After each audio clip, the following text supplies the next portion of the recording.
did you, that's very interesting. I know, I went in and looked, and like, there's no grade on there. And then I was like, oh no, I hope I didn't miss it. But I think maybe you were just playing around and it was weird and it said so.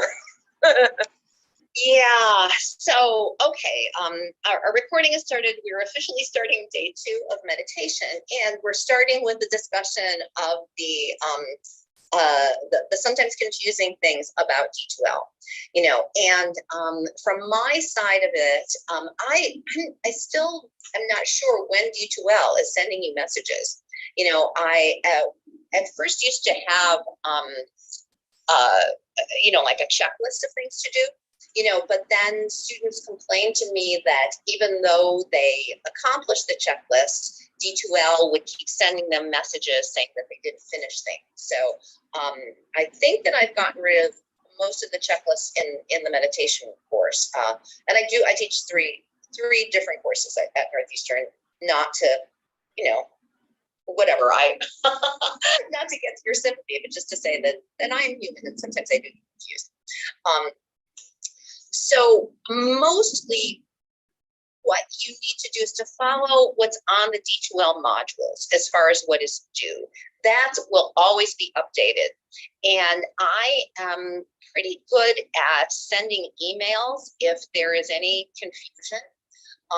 If you get any emails from D2L that confuse you, please feel free to contact me, just shoot me an email and I will go in and take a look at your stuff personally, and figure it out. In this course, there's really not a lot of work, the attendance is evaluated by, of course, you're coming to the Zoom class. As you can see, out of the 22 people, there's only 3 here.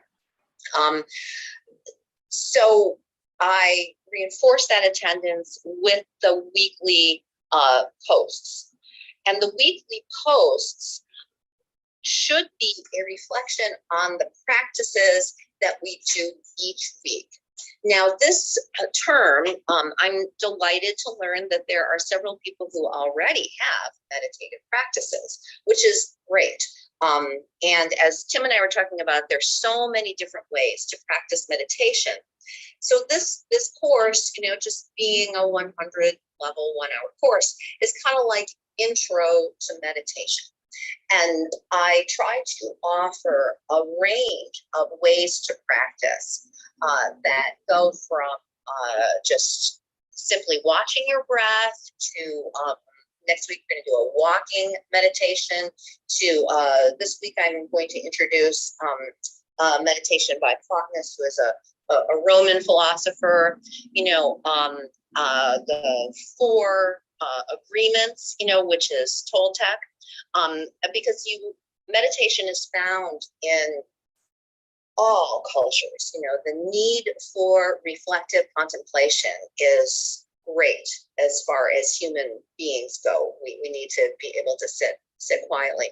So the weekly posts, what I hope is your reflection on the practices that we do in the Zoom meetings. Hopefully everybody is watching the Zoom meetings and then they reflect on that practice. So it's kind of proof to me that you have attended the Zoom meeting. Now, those of you in the class, after each meditation, like I did last week, I do want to stop and get a little bit of a feedback and see what worked for you and what didn't work for you.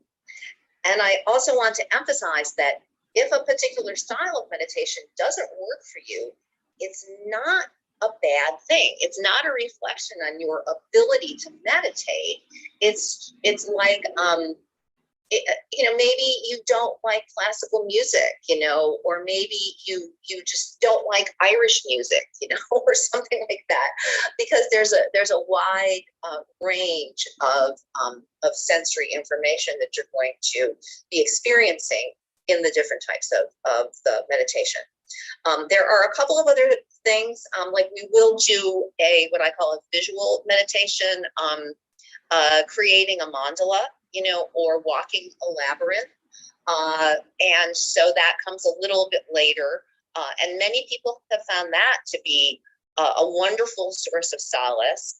I've done a lot of mandala workshops. Mandalas are designs, visual designs that are concentric circles, you know, and you will find them in, once again, in all cultures. The Mayan calendar is a mandala, you know, the domes in Islamic temples, you know, are mandalas.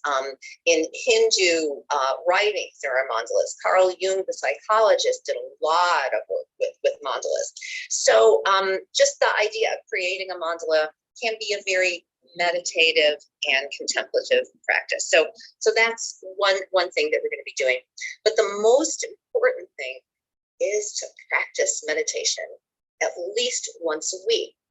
And so we have the opportunity to do so in this time that we've set aside. I encourage people to practice more than once a week, just like anything that is good for you. You should have vitamin C every day, you know, whenever they do that with a glass of orange juice, or have a tomato one day and an orange the next, that kind of thing. You should get enough sleep every day. So if you can't do a daily meditation practice, that's certainly understandable. But I do recommend that you certainly take this time to view the recording or attend the Zoom meeting and meditate in this time. And then maybe you'll find one or two of the practices that you want to repeat throughout the week. As many of you have mentioned in your discussion posts, and thank you so much. You know, I love reading those discussion posts. I love back and forth, you know, that's happening. There are so many meditation apps now.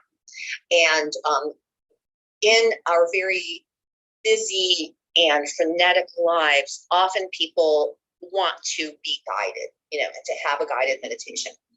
And so those apps are perfect for that. They're also, you can do a 10-minute one, you know, you can do a 20-minute one, or whatever. But try to make sure that, I recommend minimum 3 times a week that you're trying to meditate. So maybe one is either attending this Zoom or viewing and practicing with the Zoom. And then another time, maybe you'll review 1 or 2 of the practices. And then another time, maybe you're doing your meditation app, you know. So just do it. And then it's going to be easier. So with that in mind, I would like to ask the 3 of you to just reflect on the, I hate to even say the quality of meditation that you experienced this week, but if you could summarize how the practice felt to you, if you were able to practice more than once, you know, any difficulties, etc.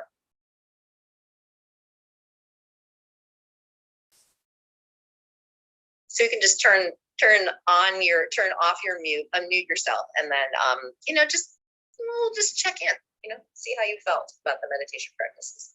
I well, first I did the class. Right, you were here. That's really good, actually. I wrote about that in my message board, but despite the construction, which there's none today, so it's okay. No, I really enjoyed the meditation, though. I liked I don't know, you mentioned something about blue during it, and it made me feel like I was at the beach, which is like my favorite, like you can see in my my camera. Oh wait, it's gone now. I have gone now, but right, yeah. But yeah, so like I liked it, and then I talking about the clouds as thoughts through your head, like that. I just felt really at peace. And then I did in the reading how it mentioned the 2 different practices, like counting backwards from 50 and changing your breath. And there was one other one. I liked both of them. I gave it all like a serious shot and tried it. I meant to do one more. I wanted to repeat the exercise that we did in class. I did not do that, but I liked everything I was exposed to this week. Great. And were you able to access the recording of the class then, Jessie? Yeah. Right. Yes. Good. Okay, because somebody emailed me this morning, they couldn't, and I think that they just went to the Zoom, which, again, apologies, but that's also a little bit confusing because it's probably going to be better now. I'm now recording them to the cloud, So at least for about a week, you should be able to just go to Zoom and get it. But I'm also going to be sharing them to my own Google Drive and then putting a link. And so I'll put the link in the announcements and also in the weekly module. Because since so many classes are on Zoom, Northeastern, it's a state school, just kind of has to wipe your Zoom clean, every couple of weeks. So, okay. How about you, Sundar? Were you able to, I don't think that did you attend the meeting last week? No, because I just registered maybe after this class. That's what I thought, right? Yeah. After this class. But I really watched your video, like maybe 1 or 30 minutes or something like that. Yeah, I really watched that. Very, yeah. Okay, great. And do you have a meditation practice yourself prior to? Yeah, I do. You do? Okay, great. Yeah. What type of meditation do you practice? Like, I don't have any, I didn't have any, specific, but so I just want to,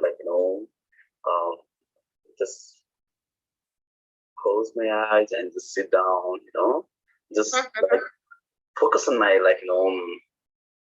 so, I don't know what else, but I want to be quiet. I want to try to do that. So, yeah, okay. I tried, but it's when I try to in my room, there's many things to stop. Yeah, I mean, a lot of things, but after that, I went to lake, to beach. Yeah, I tried it. Yeah, that's really cool. Yeah. Yeah, we're so lucky. Oh, I'm sorry. Say that again.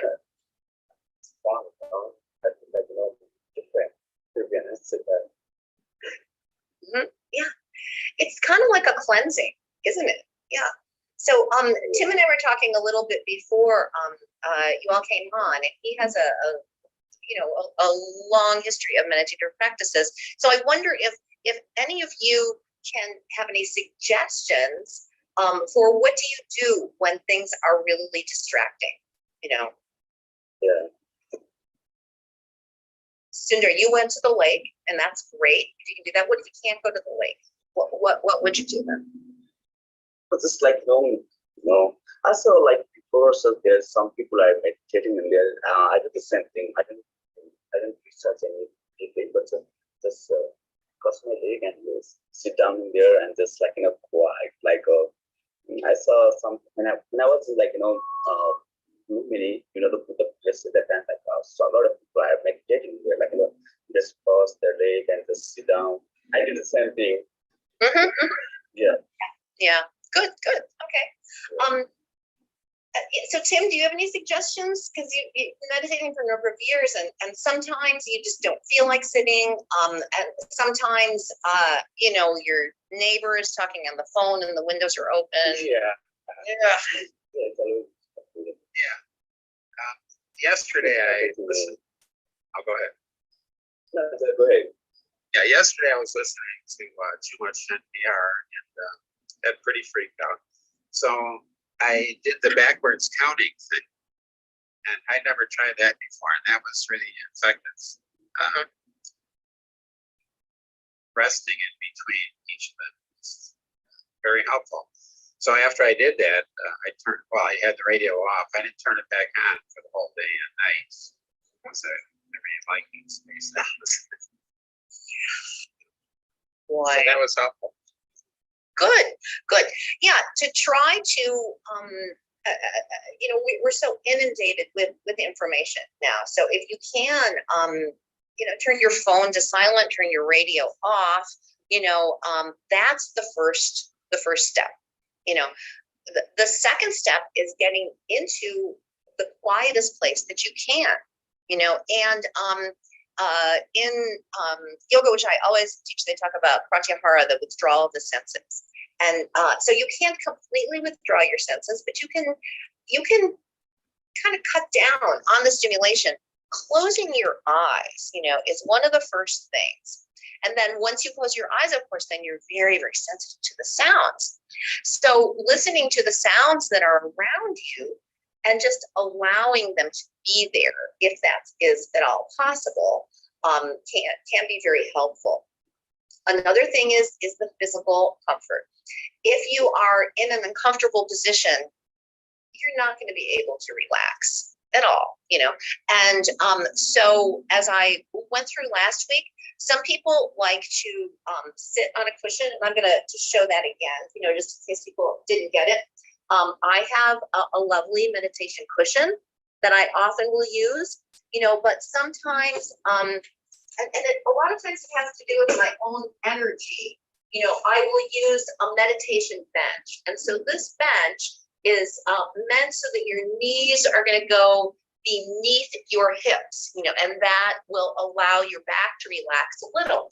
I generally need to put a cushion on that because, it's hardwood, but then your knees come underneath, and then you can sit with your spine upright. So that can be very helpful. If you don't have a bench, but you're interested in sitting on your knees like that, you can take a series of blankets, or cushions, and just simply place them on your calves, and some people find that it's easier to sit upright like this, Now you also will notice that in addition to the blanket beneath me, or on my calves, I also have a blanket on the floor, and then that is on top of my yoga mat, because the knees are really very delicate. As you are meditating, sitting with your legs crossed, this in yoga, we call this Sukhasana, the easy pose. It's not always easy for people. In fact, sometimes they sit with their knees like this. And then when you sit with your knees like this, I'll turn sideways, you can see, it starts to kind of round your back and you're going to get some back strain. So if you simply take, I have lots of yoga blankets, you can also just use cushions and make yourself a little bit higher, sitting cross-legged, then your knees will start to slope down. And then just one other thing, as far as the Sukhasana pose, we probably will not sit for more than 20 minutes in this class, but as your meditation practice grows, you may end up sitting for an hour. Sometimes people meditate for 2 hours. So I will take, this is just, again, a yoga towel, but any kind of a towel, you can lift your knees, give yourself a little padding, on your ankles. And then it's just a little bit more comfortable on your ankles there. So physical comfort, a quiet space, and if possible, use the same space to meditate every time you meditate. That can be really very helpful. Part of that has to do with our need for habit as human beings. You generally, if left to your own devices, you will find that you want to go to bed at a certain time and then wake up at a certain time. If you don't, that was something wonderful about the pandemic for, I think, many people, myself included, is that I no longer had to race out of the house at 6:30. In fact, I could just get up at 6:30 and then I could teach my 7:30 classes, and it worked out really well. And so I was allowed to figure out a time to go to bed where I would feel enough sleep. The same thing with your meditation. If you try to do it, if you experiment with different times of day and different places in your home or outside, the beach, whatever, you will find that your body kind of craves that. So if you can find a little corner in one of your rooms, or if you are lucky enough to have an outside space, find that. Is it better in the morning, right after you wake up? Is it better in the afternoon, right before you go to sleep? So if you can make it a habit, then it can be really very helpful. So before we do our practice, I did want to share the screen and go to D2L. There we go. Content.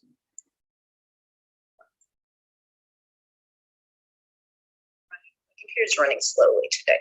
Okay, so I wanted to show you this, a couple of articles, that perhaps you've already had a chance to look at these. So this one is a brief history of meditation from Medical Life Sciences and News. and talks about the earliest documentation of people meditating was 1500 BCE, or even 3000 BCE. So this is not a new age phenomenon. And many different kinds of cultures, have practiced meditation. And when people say the word prayer, prayer is a type of meditation. And it is a meditation that is dedicated to a higher power. If you have a religious practice, the chances are really good there is meditation that is included in that. Now, mindfulness-based stress reduction, which is a particular program founded in 1979, is very much related to meditation. And mindfulness, we will explore mindfulness a little bit in subsequent classes, has to do with being aware of being conscious. So let me just show you this little video here for just a second.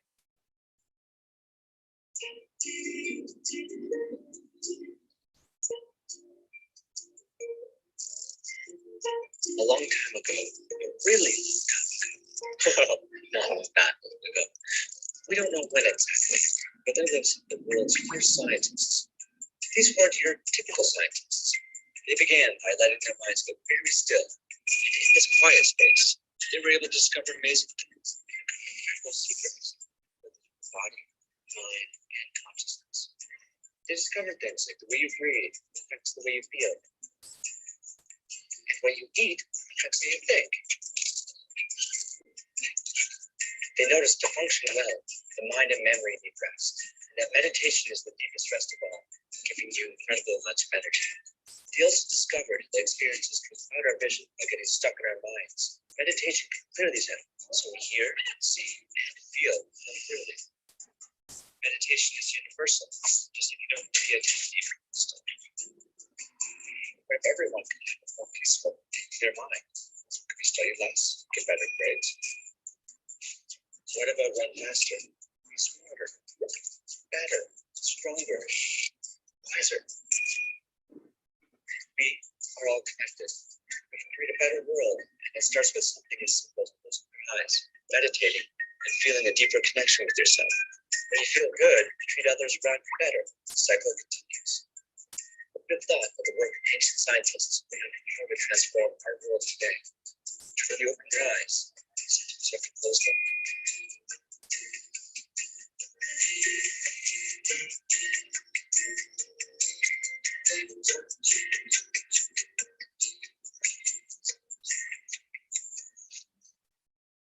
Uh-oh, computer is not responding.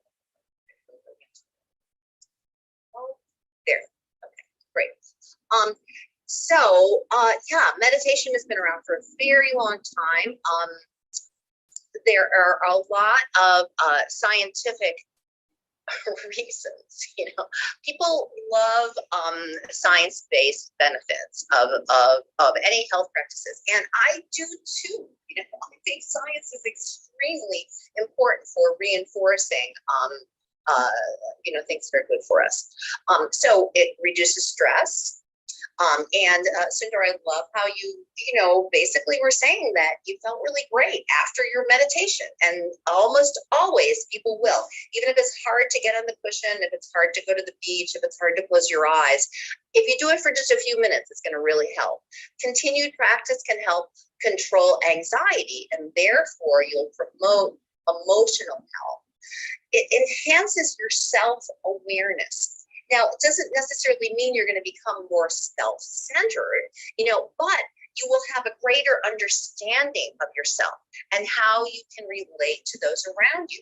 Taking a few moments just to simply allow some space in the rapid rush of thoughts in your mind, instead of focusing on the future and the past, focusing on how you are feeling just even in that moment can have tremendous benefits. It lengthens your attention span. It may reduce age-related memory loss. It's anecdotal evidence, but a lot of the wise people who meditate frequently live to be really old. This is one of the most important things, I think, is that meditating habitually can generate kindness. We all have the capacity for kindness and for understanding our place in the world, and how being kind to others can help us to be more emotionally solid and happy. So if you do take some time to take some space, and again, I'm talking like maybe 5-10 minutes every day, just to sit and watch your breath, you're going to find yourself being a lot kinder. Many addiction programs have used meditation as a way to try to reduce the cravings, reduce that sense of desire, because obviously addiction is a physical thing, but human beings have an amazing capacity for overcoming physical needs, just fasting, for instance. I don't know if any of you all have tried doing a fast, no matter how hungry you are or how great that ice cream cone someone passing you on the street evening looks, you can kind of talk yourself out of it. It improves sleep.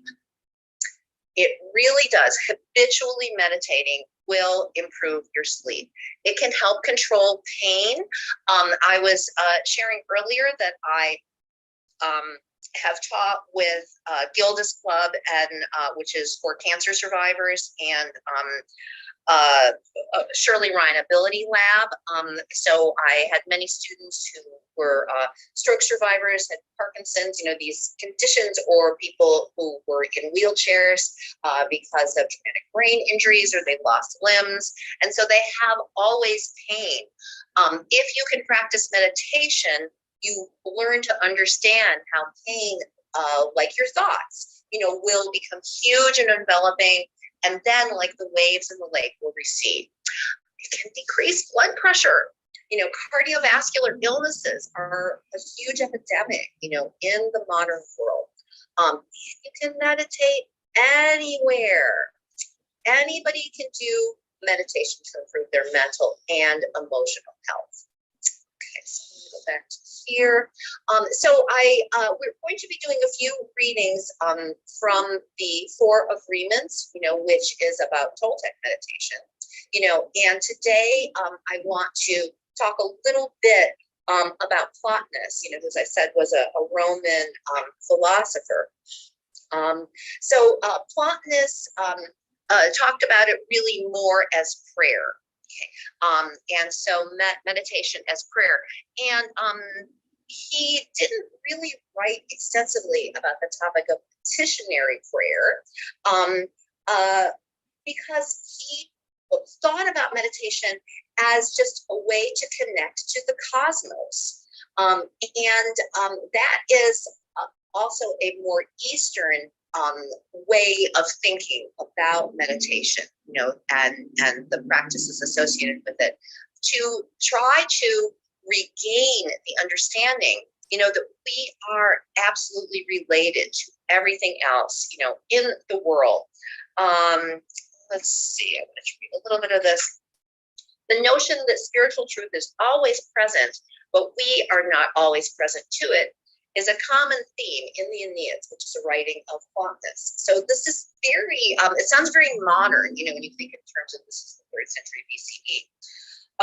For it, or the one, thinking of that union, does not lie somewhere, leaving the other things empty of it, but it is always present to anyone who is able to touch it.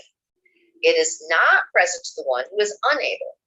If this is so, the soul must let go of all outward things and turn all together to what is within. The one, therefore, since it has no otherness, is always present, and we are present to it when we have no otherness, and we are always around it, but we don't always look to it. We don't look to it because we are in a fog. It's what he calls in the 4 agreements, to reach the dream. There in yoga we call it clouded perception. So a lot of different cultures will have this idea of human beings just being in this kind of a foggy bubble. So allowing yourself time to just sit and reflect can be very helpful in dissolving that bubble. Okay, so let's do some practice here. Enough talking, right? So first of all, we do want to make sure that our bodies are comfortable. So you can find a nice seat, or you can stand, but I want to recommend that we loosen up our shoulders and our necks a little bit. So let's lift the shoulders towards the ears, roll them back and slide them down. Take them forward, up, back, and down. Then take your shoulders forward, up, back, and down. Now keep lifting your heart, but very gently drop your chin towards your chest. Now you have one muscle that inserts at the back of the skull, the upper shoulders, and the center of the back. That's a trapezius muscle. Allow that to stretch out a little bit. It's very tired from holding up your head. Lift your face to the sky. Stretch the throat at the front of the chest. And very gently drop your chin towards the chest again. Now tick-tock your head from side to side to side. And bring your chin back to center. Let's do some slow head circles. Take your chin over one shoulder, side to the side, down the other side to the chest. One more, that direction. And let's do 2 slow head circles, the opposite direction. And then come back to center. Let's do a little side stretch. So take one arm up, have the palm face you, but drop your arm bone into the socket. Now lift the rib cage up out of the pelvis, take the other arm out, maybe place it on the floor or the arm of your chair and reach. Bend the elbow of that bottom arm and drop the hip of the stretching side and look up to the inner elbow. Breathe as you stretch that whole side of the body. Wake up the waist. Wake up. This is the latissimus dorsi here, another big old muscle that helps the upper body move. Reaching up, switching arms, exhaling. Looking up to the inner elbow, stretching that whole side of the body. Now let's reach both arms up and we'll do a little twist. So turning from the ribs to one side, take your back arm down onto your cushion or onto the floor. Take the other arm onto that thigh. Now push with the back hand to get taller. Turn from the ribs, get taller. Turn from the shoulders, and then finally your head. Imagine your whole spine is turning. Breathe. Now we'll release on the exhale. Inhale, reaching up, turning forward, and exhale to the opposite side. One hand on your leg, one hand behind you. The back hand presses to get taller, the front hand turns. First ribs, then shoulders, finally. And slowly coming back. Now take your hands together, intertwine your fingers as you turn your palms away, round your spine, towards your navel. Maybe sway from side to side. And then as you grow your spine up, let the arms come up. Maybe take them back, take the shoulder blades into the back. And again, sway a little bit side to side. And then lower the hands. Now you can rest your hands on your thighs, on the arm of your chair, palms down or palms up, or you can also take one hand on top of the other, rest them in your lap, and connect your thumbs. Whatever feels comfortable to you. Lean back into your shoulder blades. Do have your spine long, if possible, and close your eyes. Yawn. Relax the bones. Now breathe through your nose. If you are a habitual mouth breather, sometimes this can take a little bit of practice, but see if you can breathe through your nose.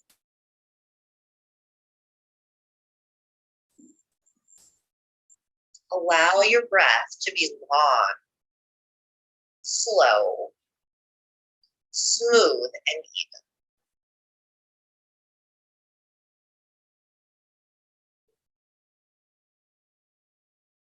Have the inhale and the exhale the same length.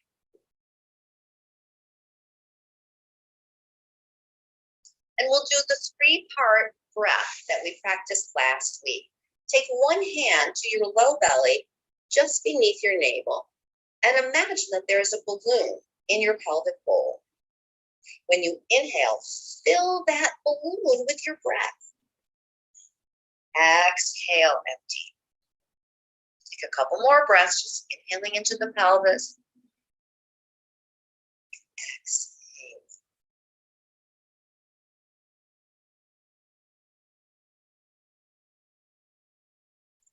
Now take another hand to your rib cage and imagine a second balloon. Inhaling, filling the pelvis, spread the ribs in 4 directions. Exhale, empty the pelvis. Inhale, fill the pelvis, fill the rib cage. Exhale, empty the pelvis and empty the rib cage. Take one hand to your upper chest and imagine the 3rd balloon in your shoulder girdle. Inhale, fill the pelvis, fill the rib cage, lift the heart, spread the shoulder blades. Exhale, empty pelvis, rib cage, upper chest and shoulders. Inhale, pelvis, rib cage, upper chest and shoulders. Exhale, pelvis, rib cage, upper chest and shoulders. Now relax your hands, but continue that 3-part breathing in silence.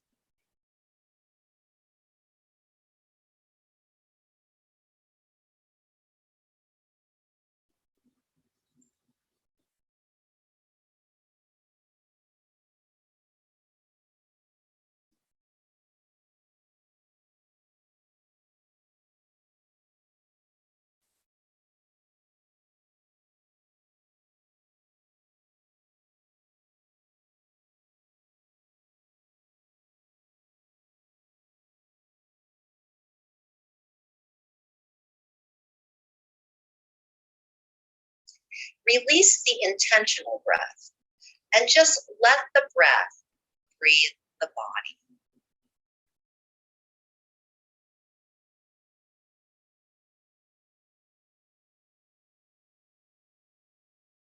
Observe now how your breath is smoother, slower, and deeper.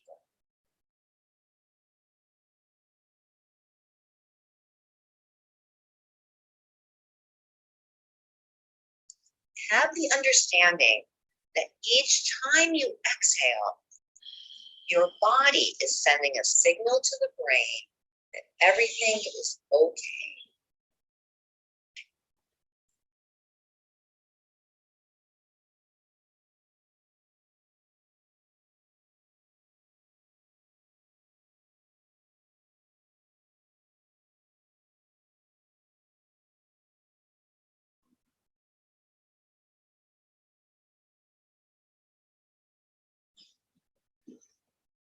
And gently drop your chin to the chest. Slowly rise up. Okay, so one of the first steps, of course, is to be comfortable. The second step is to be aware of your breathing. So I would like to offer you a little bit of information. I think I also included this on our module from the Thich Nhat Hanh book. I'm sorry, this is backwards. Blooming Over the Lotus. Thich Nhat Hanh is an amazing Buddhist monk who's taught thousands of people, to meditate. So before practicing any of the exercises that are in this book, it's important to understand the purpose.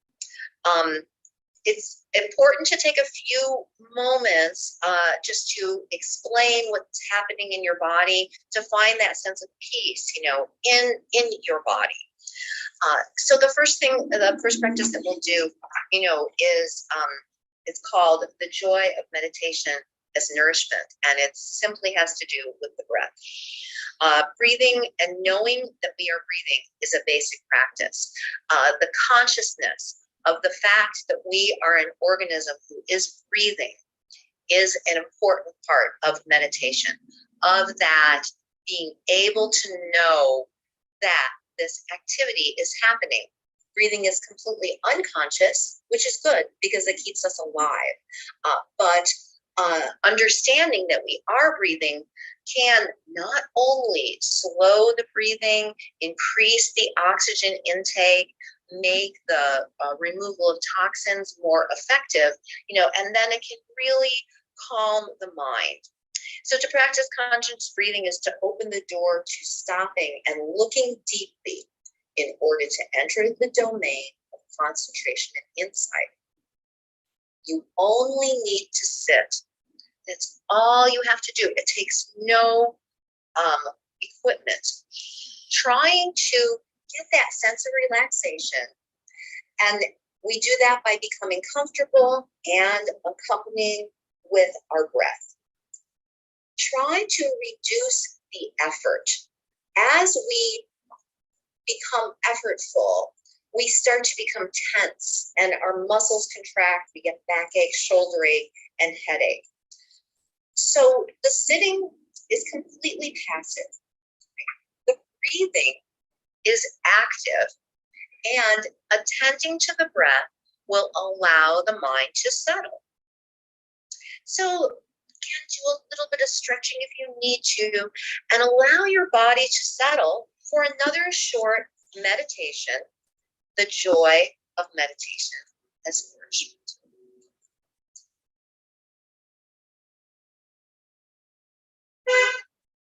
Feel your breath in your body.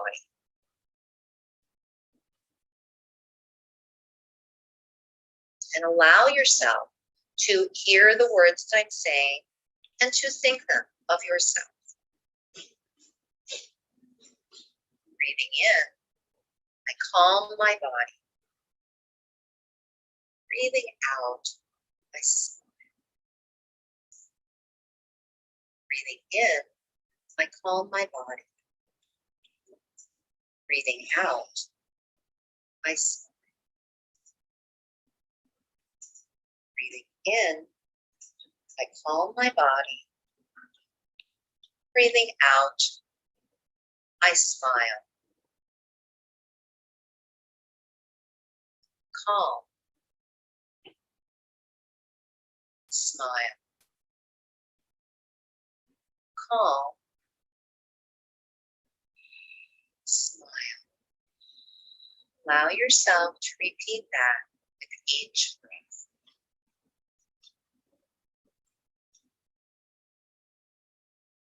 Gentle smile will help to relax your face and therefore relax your body. Calm. Smile. Calm. Smile.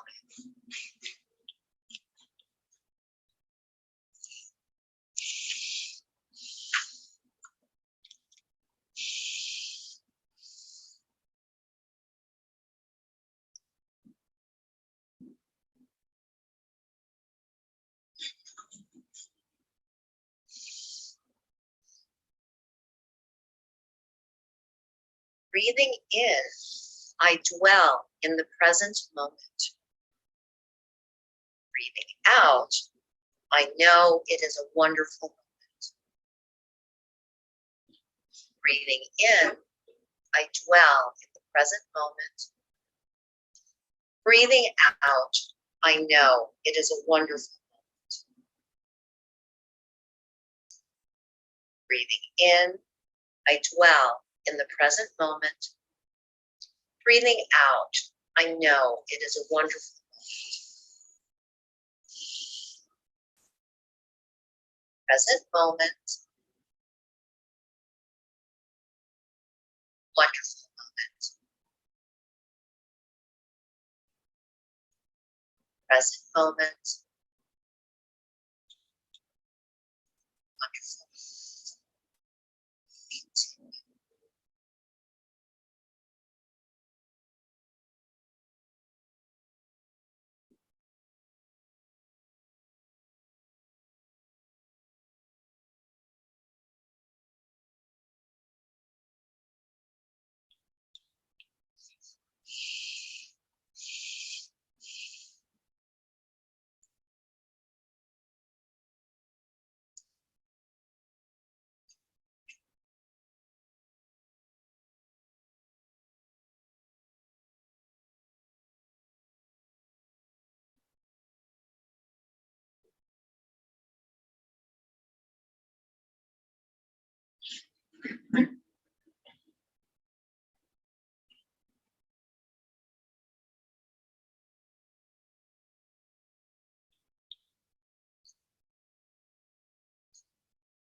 Gently drop your chin to your chest and slowly blink the eyes.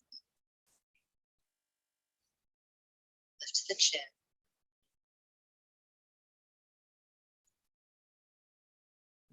Take just a few moments to reflect on that short meditation. And if you would like to offer any reflections to the group, I'd love to hear.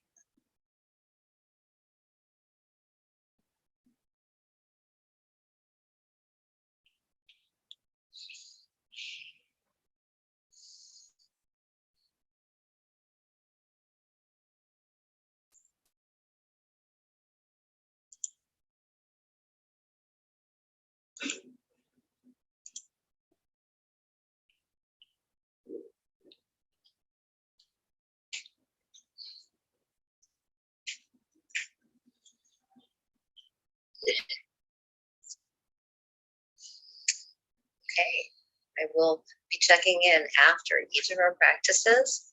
And of course, it's completely optional. You may want to stay in that place of quietness. So I'd like to offer you another meditation from this book. So go ahead and do a little bit of stretching. Just, again, the same stretches that we did before. A little bit of side stretching. A little bit of twisting, just to make sure that you're still feeling okay. Anything your body needs to feel. If you need to stand up, if you need to stretch your legs, please feel free to do that. So in that meditation, the body is calm and then the mind is calm. Conscious breathing makes the body and mind one. In breathing out, the smile relaxes the facial muscles. The second part brings you back to the present moment. When we dwell in the present moment, we put an end to the past and we put an end to the anxieties about the future. All we can control is the now. It's important to remember the now. So in this next exercise, we again will identify the breath. Understand the in-breath is the inhale. And also understand that the out-breath is the exhale. Concentrating on the breath will allow the practitioner to stop thinking about the past, start thinking about the future. And we'll take a little bit more awareness of our whole body in this meditation. So go ahead and find yourself a comfortable seat.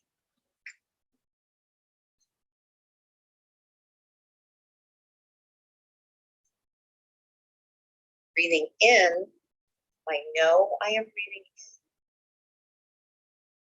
Breathing out, I know I am breathing out.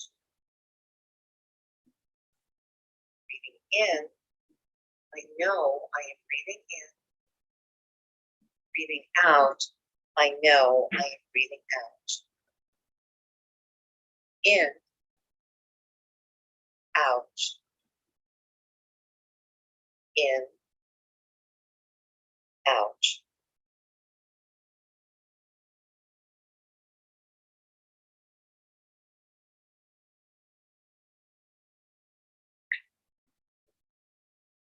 Breathing in, my breath grows deep.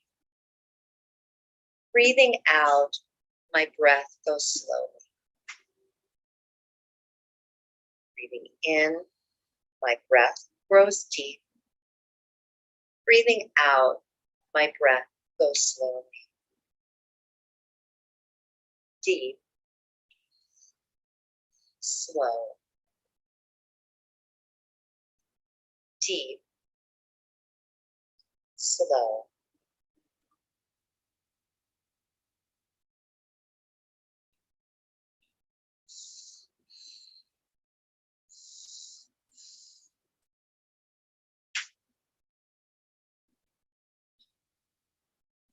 Aware of my body, I breathe in.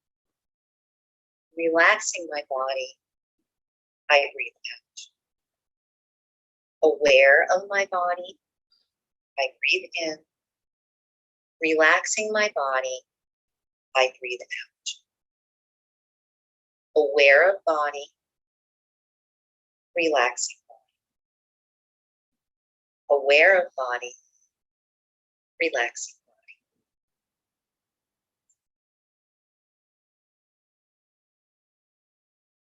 body.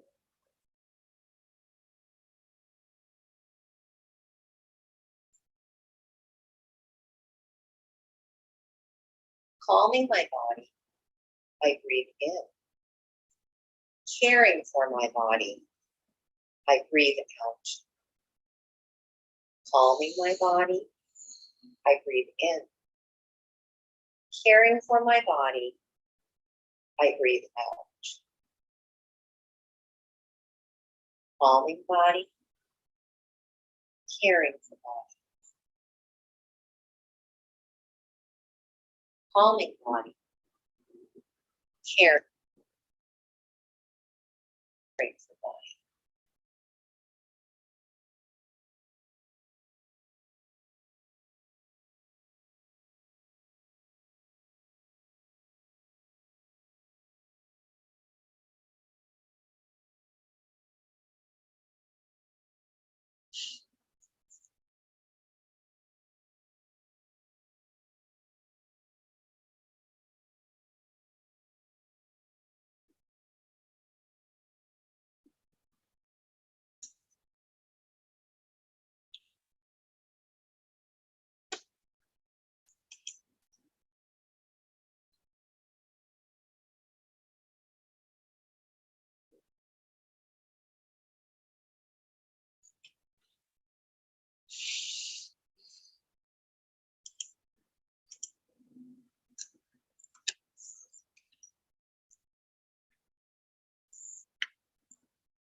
Oh,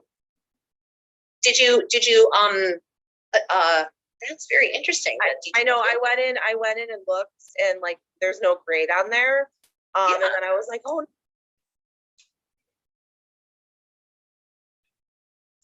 Releasing tensions. Smiling to body, releasing tensions.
I breathe out.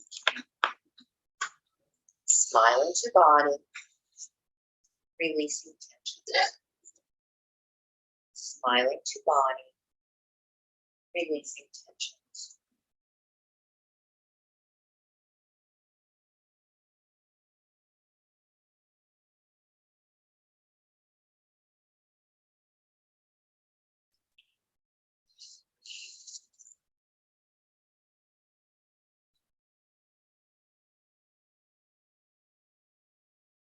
Feeling joy to be alive, I breathe in. Feeling happy, I breathe out. Feeling joy to be alive, I breathe in. Feeling happy, I breathe out. Feeling joy, feeling happy. Feeling joy, feeling happy.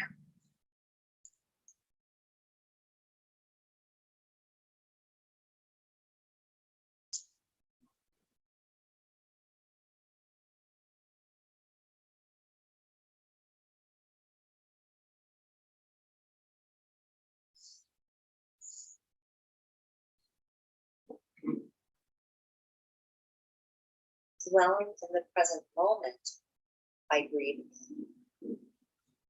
Enjoying the present moment, I breathe out. Dwelling in the present moment, I breathe in. Enjoying the present moment, I breathe out. Being present, enjoying. Being present, enjoying.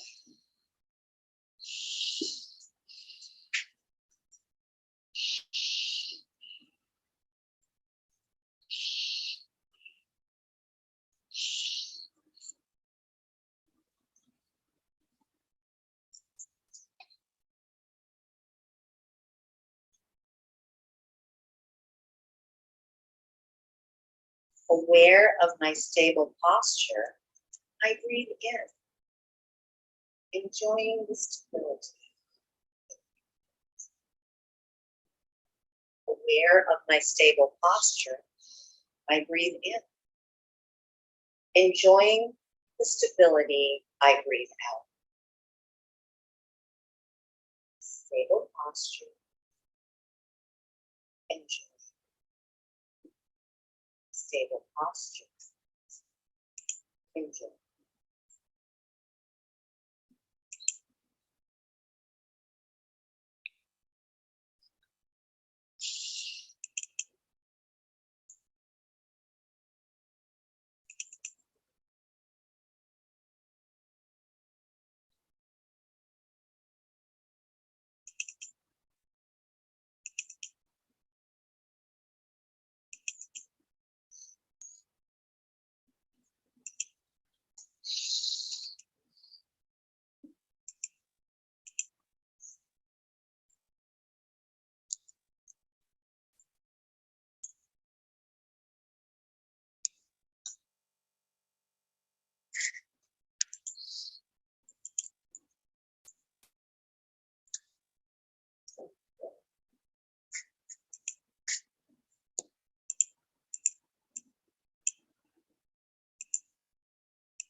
Allow yourself to be aware of the space that you inhabit, the physical space.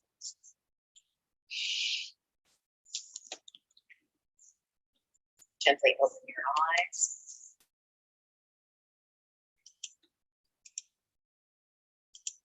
Maybe stretch a little bit.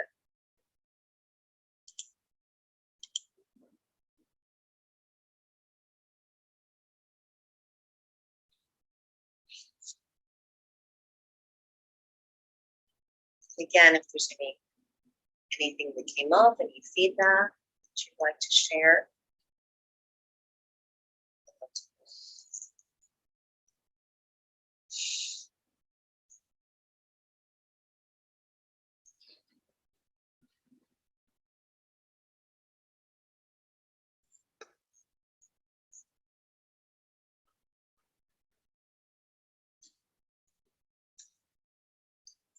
For our final meditation today, before we do our Shavasana, a body relaxation, Shavasana, we'll do the plotness meditation. And in this meditation, we are moving outside of our body and into the universe to understand that connection to the universe, to the connection to some kind of a supreme intelligence that you may refer to as a god or gods, as spirit, or just simply as universal nature. And of course, we're really experiencing at this particular time, the fires in California, the earthquake in Haiti, and the flood, how nature is very forceful. But we are part of nature as well. And if we can feel that sense of connection to the movings of the universe, we can somehow find a little bit more of a sense of peace.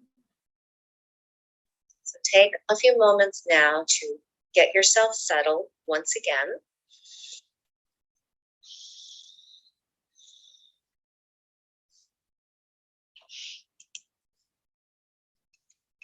And allow yourself to become very comfortable. And let your breath again be smooth and easy.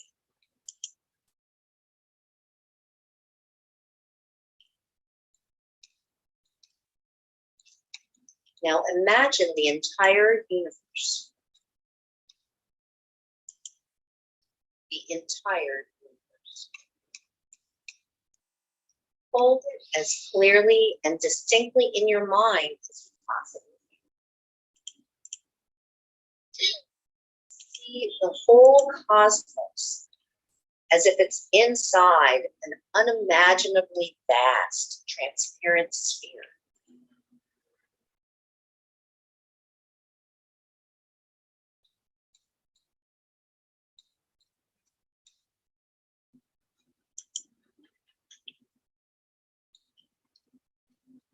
Visualize our sun and the stars in our sun. Then picture all the living beings on the earth or in the sea. Observe them calmly.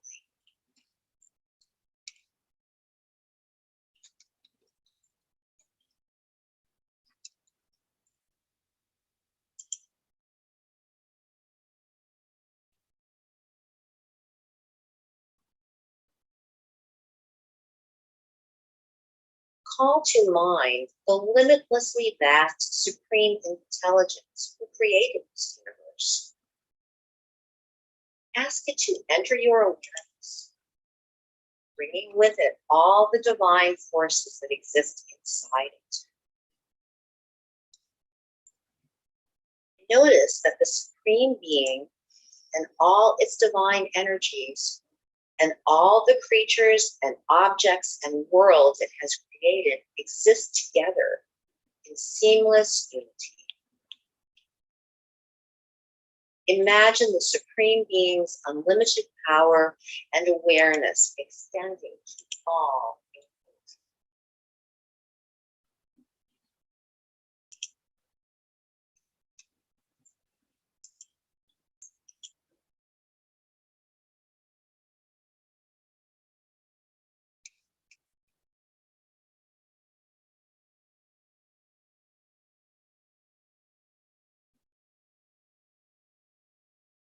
Now bring this vision inside yourself as if you are that all-pervading supreme intelligence. Hold the entire cosmos and all its powers and all its creatures inside your own all-pervading awareness.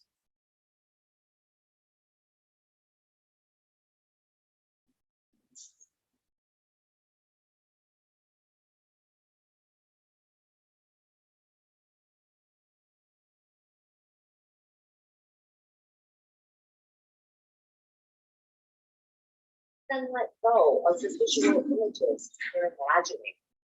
Simply let all the scenes you've been visualizing dissolve completely. Instead, focus only on the living reality of the all-pervading cosmic intelligence who is silently present.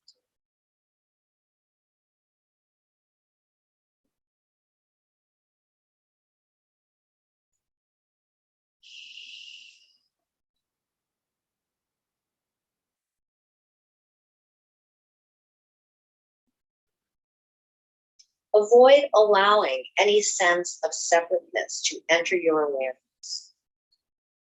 Immerse yourself totally in the divine presence.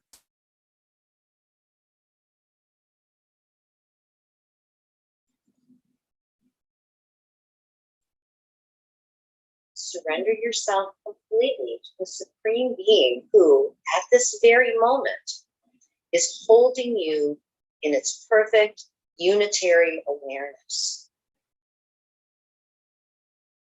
The Supreme Intelligence is totally present in this moment, and there is no distinction whatever between it.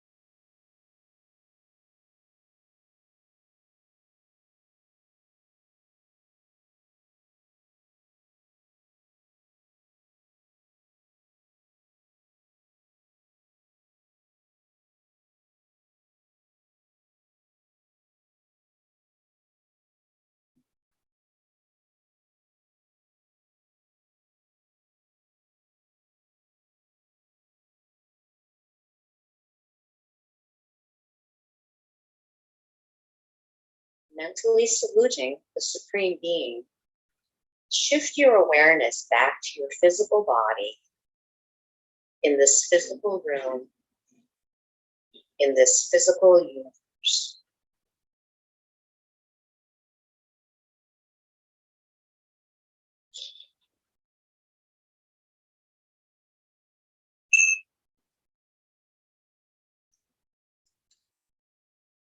Slowly open your eyes.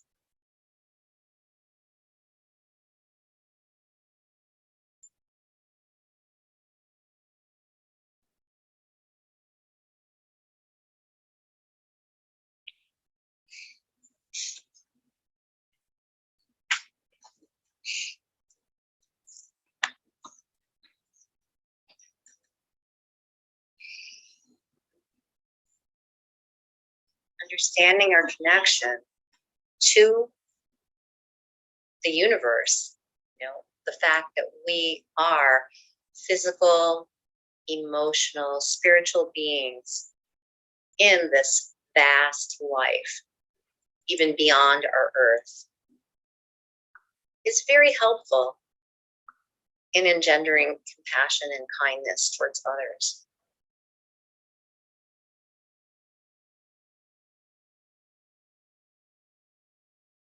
As I said last week, I like to end meditation practices, and I do this in my own practice, with a kind of a verbal body scan to allow you to completely relax.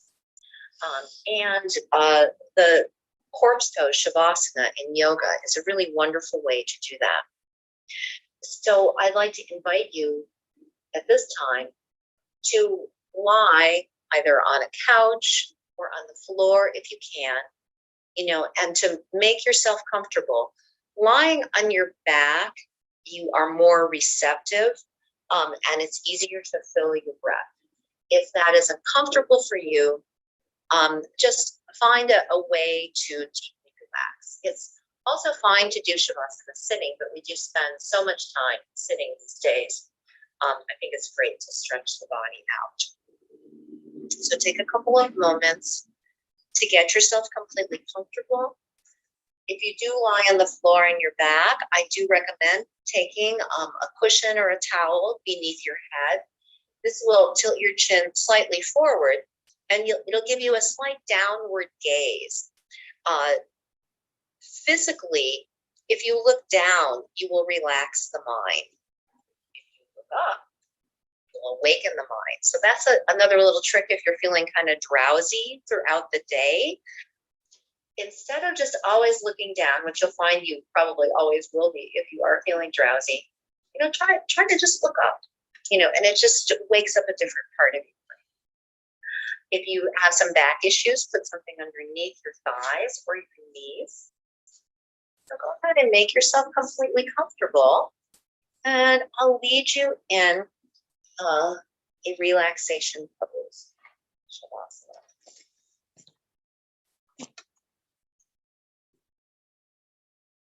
Make any shifts and movements that you need to become completely comfortable.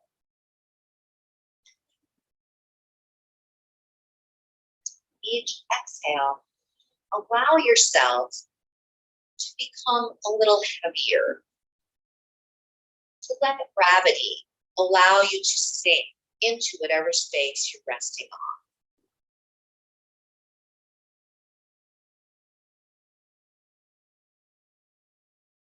on. Notice where the air circulates around your body. And feel a sense of expansiveness in those parts of the body.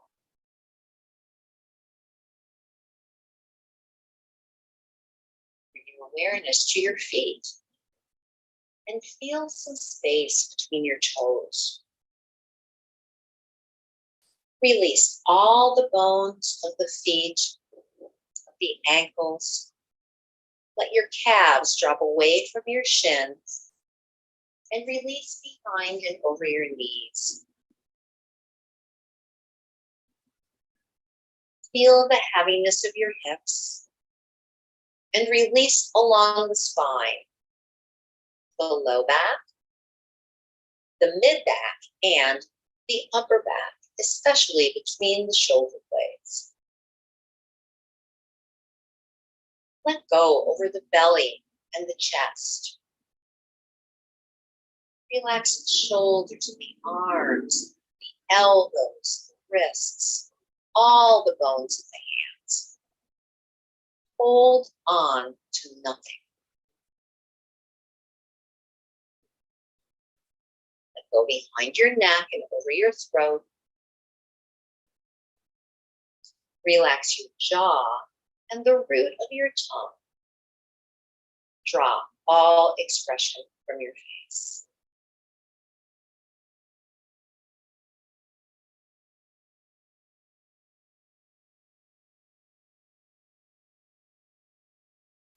As your eyes sink into their sockets, allow your gaze to turn inward.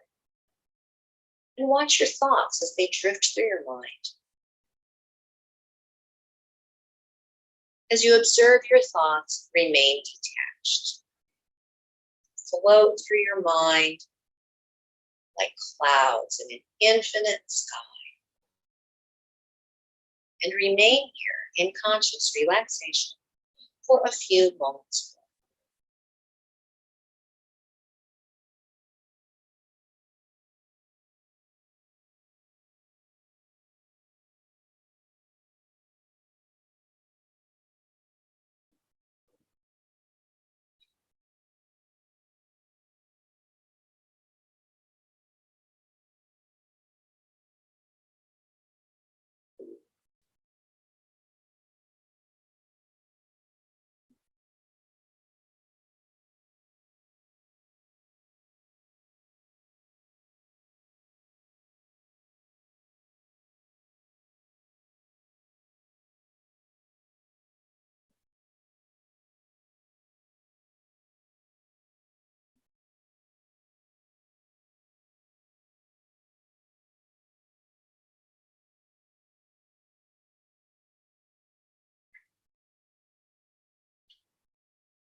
bring your awareness back to your breath.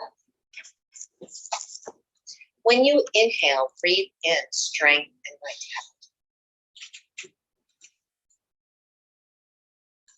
Exhale tension and stress. Begin to move your fingers and your toes. Gently shift your arms and your legs. And stretch as though you were waking from a long, deep sleep. If you're on the floor on your back, you may gather your knees into your chest and rock to the right and to the left a few times. Completing this movement, reach one arm overhead and roll to lie on that side. Use your free hand to sit.